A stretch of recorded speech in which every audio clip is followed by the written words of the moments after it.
আমরা মোটামুটি একেবারে কোমর বেঁধে তৈরি, আমরা কনফিডেন্ট। ব্যাদ, রহস্য রোমাঞ্চ সিরিজ, বাংলার সেরা ভূতের গল্প, বিজ্ঞাপন, প্রচুর কাজ হয়ে গেছে একসাথে। তার কারণ একজন যৌন কর্মীর মৃত্যু এবং সেখান থেকে তার যে জাস্টিস পাওয়া, এই জাস্টিস শব্দ এখন খুব গুরুত্বপূর্ণ হয়ে দাঁড়িয়েছে। অবশ্যই একটি সিনেমা এই জায়গায় দাঁড়িয়ে নামের মিল রয়েছে, গল্পে কিছু নেই। কি বলবে এই সিনেমাটি আসতে চলেছে গ্রীষ্মকালীন উপহার হিসেবে দর্শকদের কাছে? হ্যাঁ, মৃগয়ার যে ছবির নামের সাথে মিল আছে তার সাথে সত্যি কোনো দিক থেকে এই ছবিটির মিল নেই। এটা একটি কলকাতা পুলিশের সাম্প্রতিক ইতিহাসের একটি মার্ডার মিস্ট্রি কেস ডায়েরি নিয়ে সেটা, এবং কেস ডায়েরিটা, অরিজিনাল কেস ডায়েরিটা আমার পড়ার সুযোগ হয়েছিল যেহেতু আমি আইনের প্রফেশনে আছি, রিসার্চের কাজে। কিন্তু তার সাথে ফিল্মে যেহেতু কিছু প্রোটোকলস মেনে আমাদের পুলিশ সবটা দিতে পারেন না, সেই হিসাবে কিছুটা সিনেম্যাটিক লাইসেন্স আমরা ব্যবহার করেছি। এবং এই ছবিটা একটা দিকে গল্প হিসেবে অবশ্যই আমার কাছে গুরুত্বপূর্ণ, তার কারণ একজন যৌন কর্মীর মৃত্যু এবং সেখান থেকে তার যে জাস্টিস পাওয়া, এই জাস্টিস শব্দ এখন খুব গুরুত্বপূর্ণ হয়ে দাঁড়িয়েছে।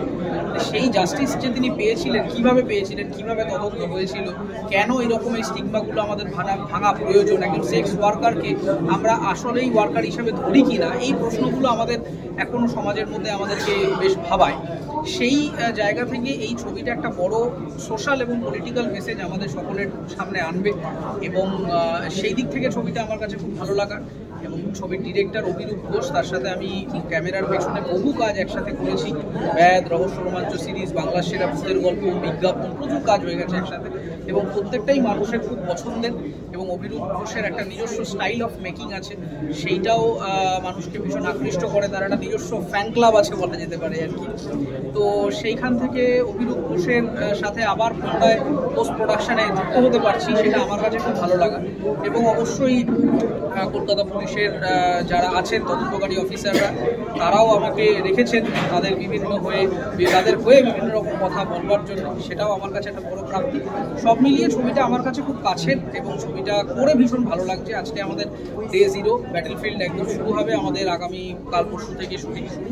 এবং এই ছবির আরও একটা গুরুত্বপূর্ণ দিক হচ্ছে, বাংলা ছবি নিয়ে অনেক অভিযোগ করেন দর্শকরা যে ছবিগুলো দেখতে শুনতে ভীষণ একই রকমের হয়ে যায়, কমন লোকেশনস, কমন জায়গা, কমন বাড়ি।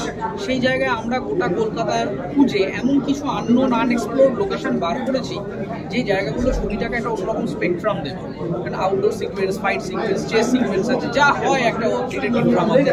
তো সেই জায়গায় এটা খুব ভালো লাগার জায়গা, এবং আমরা মোটামুটি একেবারে কোমর বেঁধে তৈরি, আমরা কনফিডেন্ট।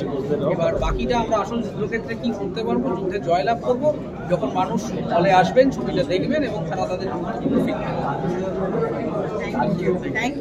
বিনোদন জগতের সব খবরাখবর সবার আগে পেতে সাবস্ক্রাইব করুন বিনোদন চিত্র ইউটিউব চ্যানেল, আর পাশে থাকা বেল বাটনটি ক্লিক করতে ভুলবেন না।